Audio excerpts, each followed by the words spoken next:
brought to you courtesy of First Ave Entertainment. I am your host, B. We are here at Express Hookah Lounge, and we have an amazing show lined up for you today. Today, we have Ria Rania here in the building. She's an amazing recording artist, and I can't wait to chop it up with her. You guys, if you want more information about Sync to Sync TV, please feel free to log on to www.sync2sync.tv.com. Our Instagram and Twitter handles are both at Sync to Sync TV. We'll be right back.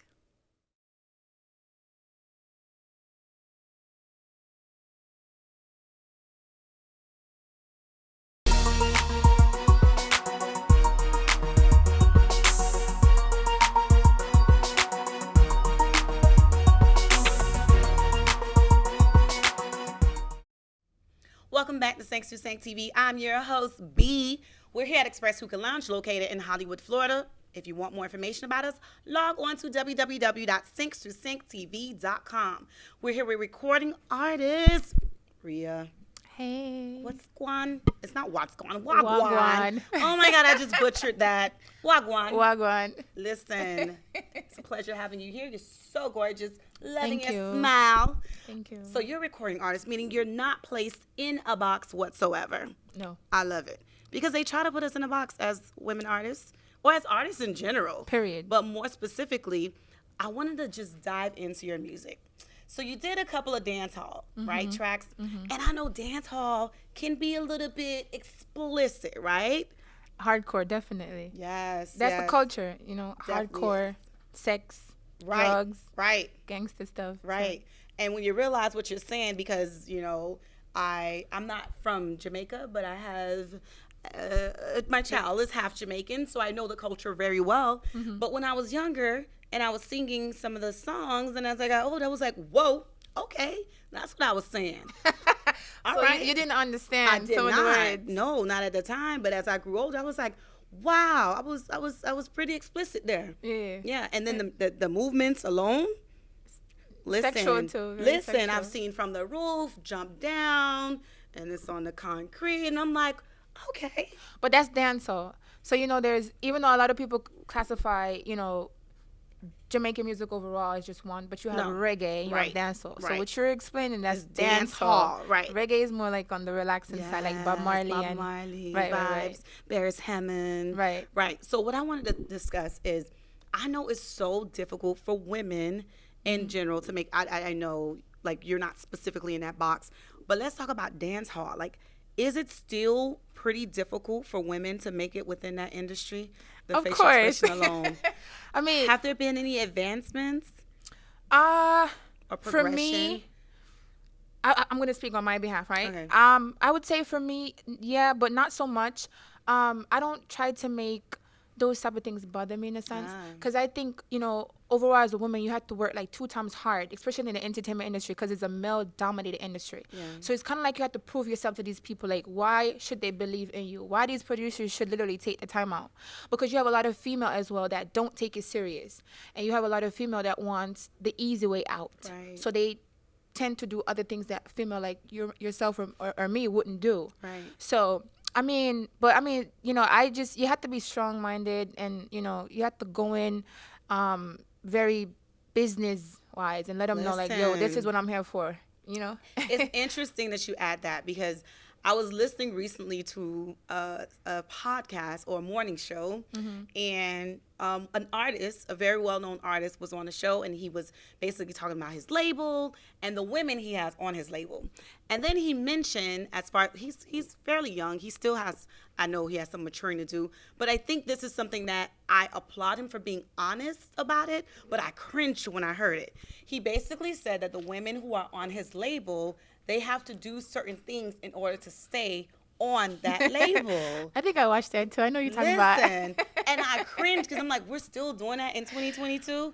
And he basically said, whenever, you know, he wants that artist, the female artist, they have to stop. They have to be basically at his leisure whenever he wants them to be available, because he's the one basically signing the check. What's your take on that? I'm wicked.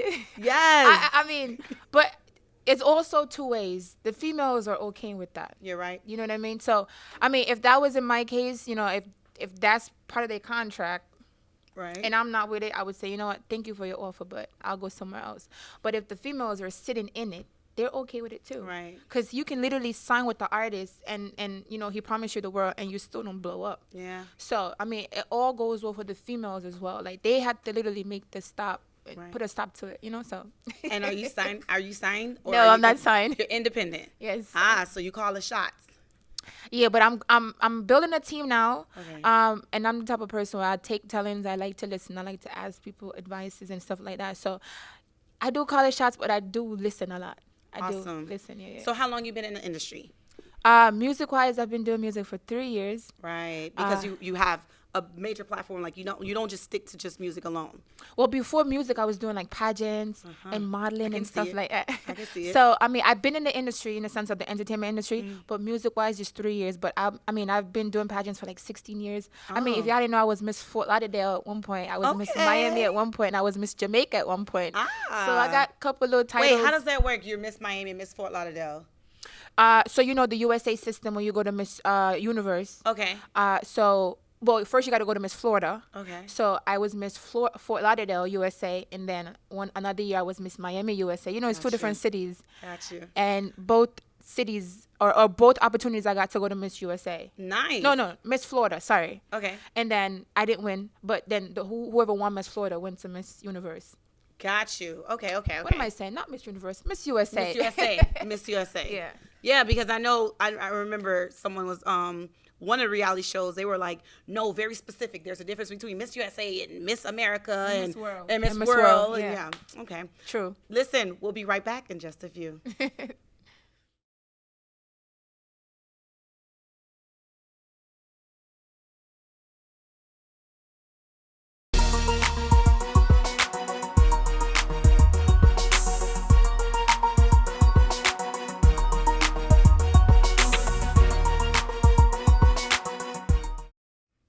Sank family, we are back. We're here with recording artist Ria. So so obviously you're born and raised here. No, born in Jamaica, but I was raised here. Okay. Yeah. And how long were you in Florida? Oh, I've been here since I was like 2. Okay, so you're pretty much. Yeah. They don't call you Yardie anymore. They do, because some people say my accent is still strong.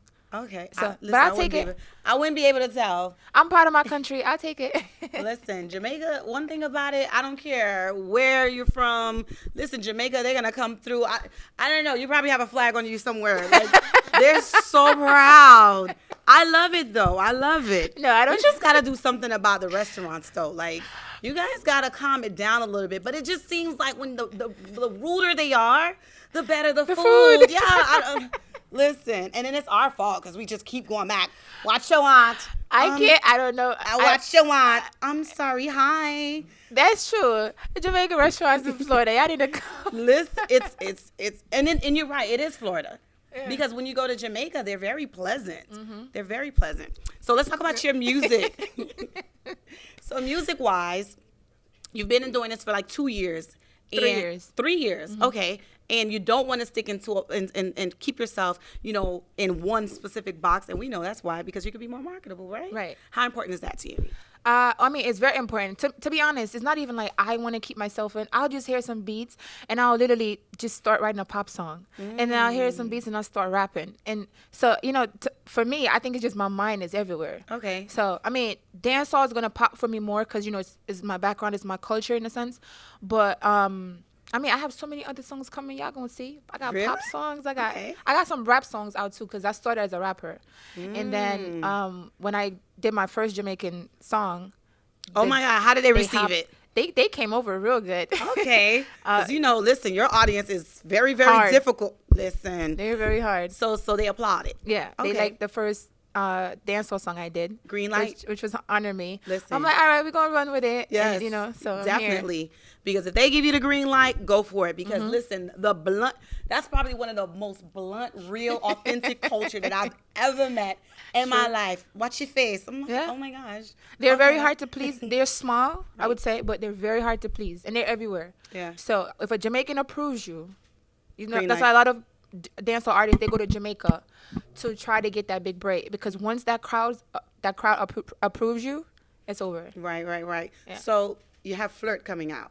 Well, Flirt is out already. That's the latest single I dropped. Let's talk about Flirt. You know, Flirty. I wrote that song like... As you bat your eyes. You know, you got to show the lashes. Right. I wrote Flirt probably like 2.5 years ago. Okay. It just got released. Okay. You know, the song was Flirting. Mm-hmm. Obviously, why it didn't get released. But, I mean, it's more of like a pop dancehall song. It's not so hardcore. Sexy. You know, the video is out now, guys. So y'all could go check it out on my Vivo channel. We're flirting with fruits. Something different, because if you hear flirt, you would expect for the video to be about me and a guy flirting, right? But I'm flirting with fruits, very sexy and sexual, so it's different. It's PG-13. You can't say it's rude. Okay. You know, so wow, why did my mind go somewhere else when you said that? But we brought it back home. It's PG-13. You're flirting with fruits. Okay. So that's my latest single out, Flirt. It's like pop dancehall. Why fruits? Well, you know, my production team and we came up with the idea because we were like, we want to do something different. As I said, like you hear flirt, you're gonna expect for me to be with a guy in the video, you know. So we're like, why not flirt with fruits? And then the cover. Any exotic fruits in it? Probably the dragon fruit. I would say exotic. Okay. Yeah, and there's probably some more. We have pineapples, watermelons, but the dragon fruit was the exotic fruit. And you know, they came up with the idea. They pitched it to me. I was like, okay. And I thought we were gonna play with like fake fruits. These are all real fruits. Okay. Like real fruits. Okay. So it's something different. I went home smelling fruity.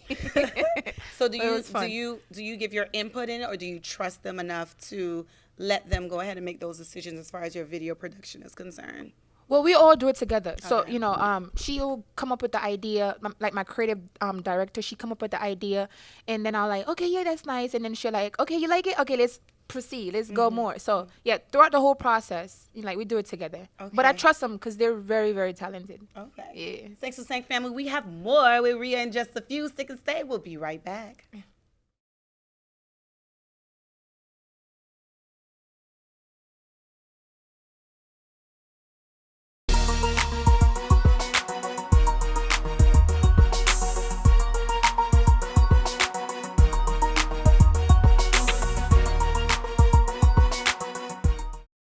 Thanks for saying, family. It's your host, B. We are back here at Express Hookah Lounge with your girl, Ria.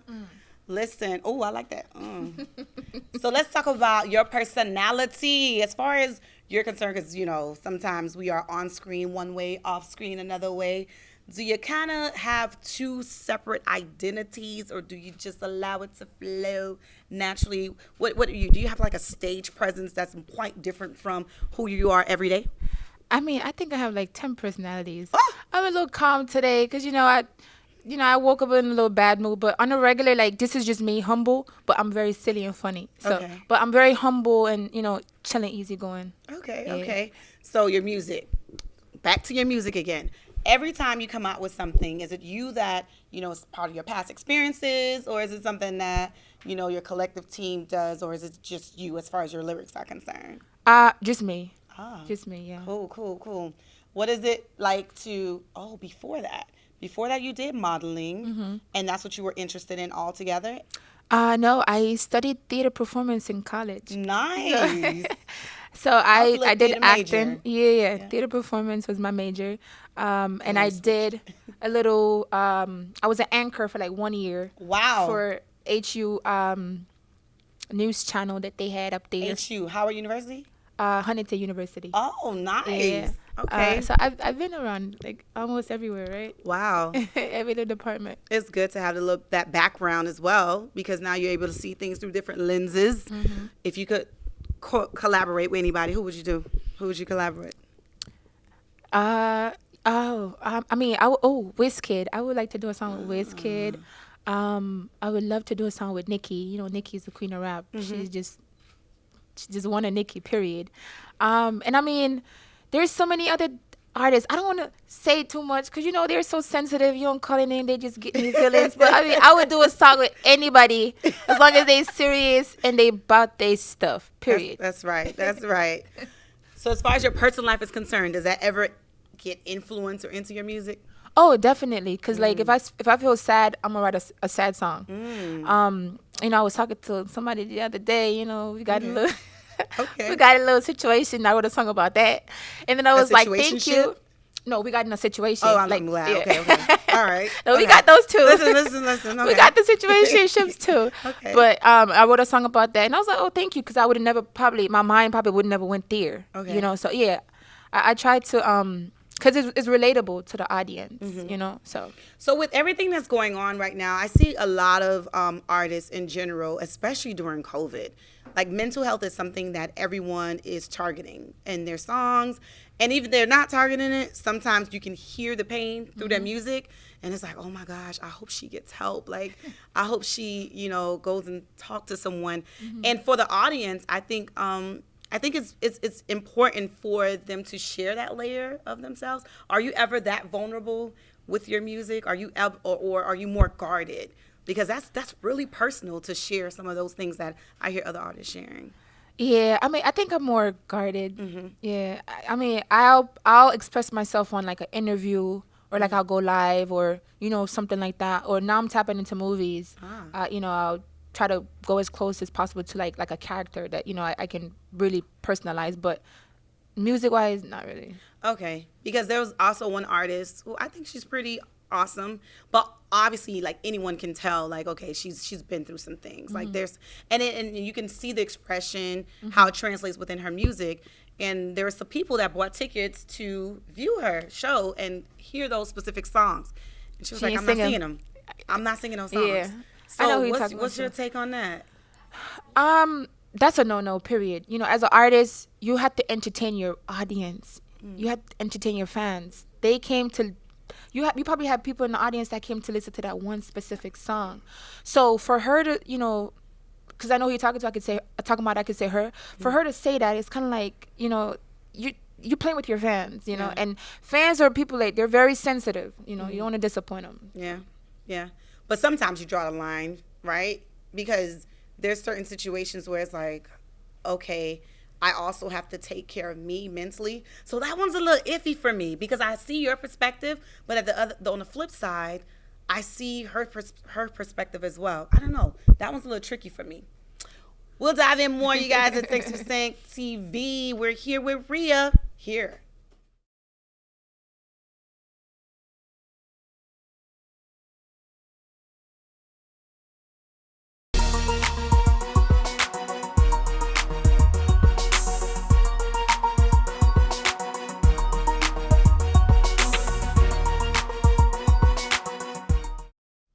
Thanks to Sync family. We are back here at Express Hookah Lounge, here with Ria. I'm your host, B. We've been chopping it up, trying to get to know her better. And so far, like, your personality is a bubbly. We love it. We love it.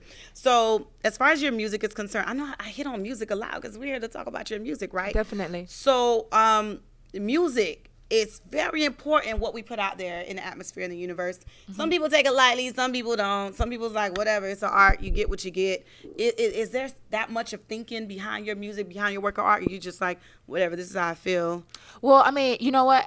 When I first started, I was just kind of like that, like, whatever. But then when you literally see your fan base start growing, and it's now it's getting more serious, now you got to be careful of what you put out, because what you put out represents you. Absolutely. So back then, I would say I wouldn't say care, but I didn't really know the business like that.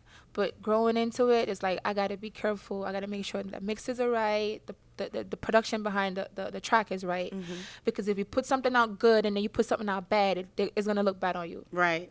Definitely. Right. So when we talk about our music and our fan base and everything, piggybacking on what we just talked about before, is there much thinking? Like, is that something that we would really tap into, where, okay, I don't feel like doing this right now. Like, this song to me, it puts me in a place where I don't want to be, but my fans want to listen to it. What do you do in a situation like that? You mean performance-wise, or you mean performance-wise? Yes. Man, you got to thug it out and perform that song.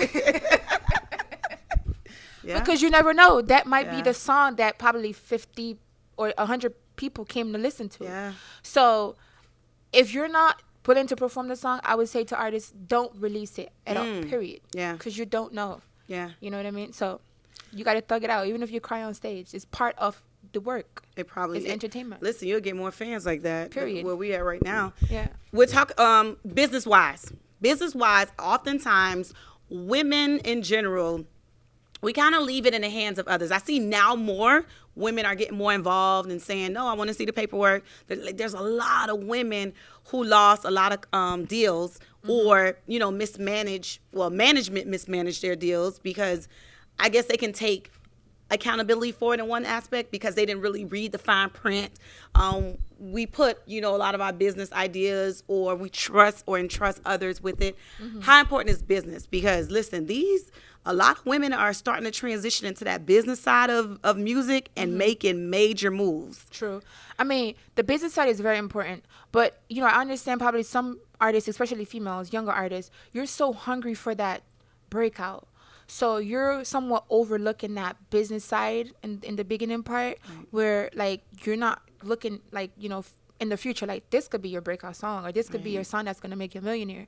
So I think that's probably what happened is like they overlook it in a sense because they want that big breakout. And then afterwards, then they start looking business-wise. Listen. But you just got to stay business-wise all the time. All the time. You just don't know. Even in relationships. That too. You see what Mary J is going through right now? No. I love Mary J. That's my auntie. Like, in my mind, that's my auntie. I'm her niece. But, yeah, she's paying major alimony right now. Wow. Yes, because she entrusted, everybody on set got quiet. She entrusted her then husband, with a lot of her financial, business dealings. And through divorce now, she has to now come out the pockets and pay him alimony after all of the money that she had. And he mishandled and basically mishandled all her money. She basically couldn't even afford to pay her rent. Wow. Yeah. So now she's coming out the pocket. And she's the one that's left with the bill of paying alimony. It's like enormous money too. Like it's astronomical every month. Wow. So that's why I'm like, wow, like even someone that you're with, even someone that you think you're 10 toes down with, someone who's part of your team, it can just change like this. Oh, definitely. Those are the ones that you should look out for the most. I always tell myself or even tell, people around me, like, it's your friends that knows what's going on in your circle that plots to hurt you. Like, people on the outside don't know what's going on. So you can love. I always tell people to love, control your love. Ooh. Okay. Control your love. Like, you can love, but also know that they're human beings just the same. Yes. Gotta be Thanks careful. to Sank. We'll be right back in just a few here at Express Hookah Lounge.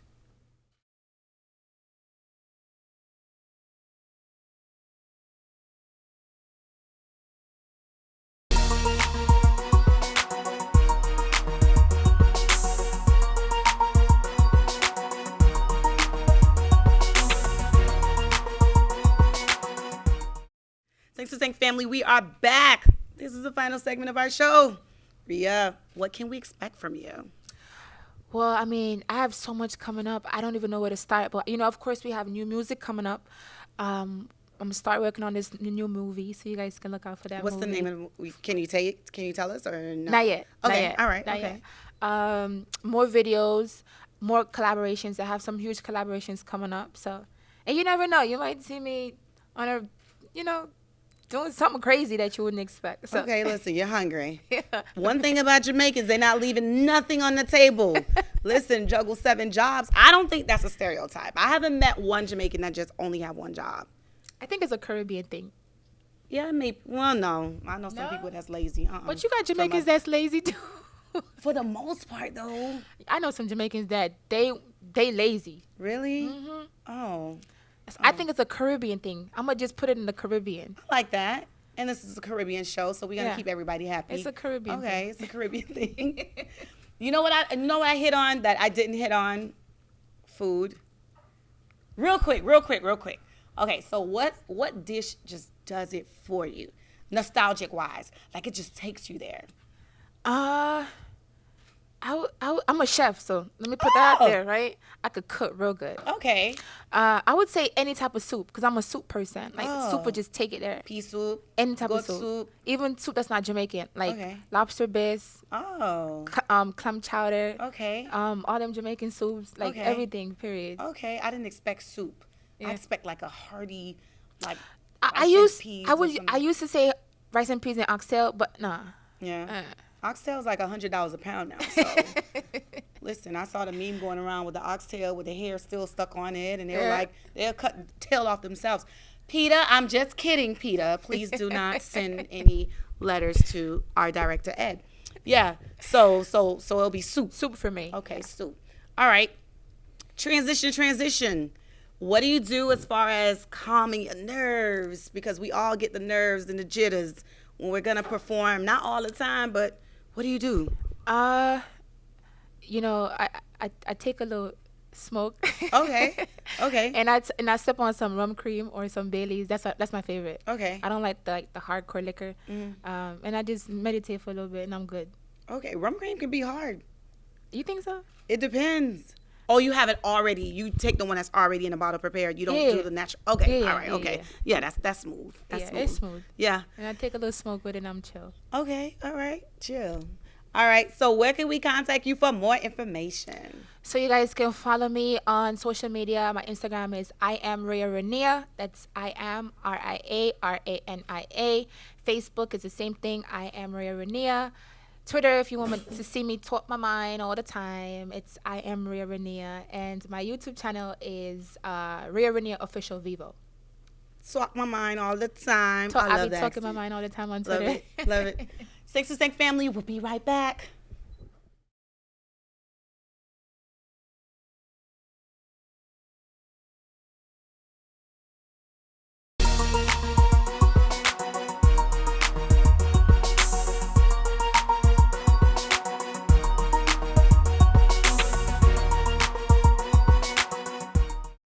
Sinks to Sink family, we're closing this chapter.